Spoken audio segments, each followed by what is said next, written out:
पाकिस्तान ने Iran America के माबैन जंग के खात्मे के हवाले से मुज़ाकरात के मुमकिना दूसरे दौर के लिए कोशिशें तेज़ कर दीं। इस हवाले से वज़ीर आज़म शहबाज शरीफ से इस्लामी जमहूरिया ईरान के सफ़ीर रज़ा अमीरी मुक़द्दम ने मुलाकात की।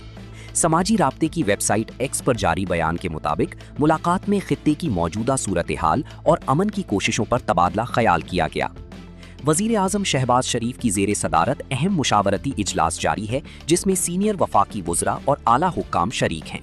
ज़राए के मुताबिक इजलास में ईरान और अमेरिका के दरमियान जंग बंदी में तोसी के बाद पैदा होने वाली सूरत हाल पर तफसीली तबादला ख्याल किया जाएगा।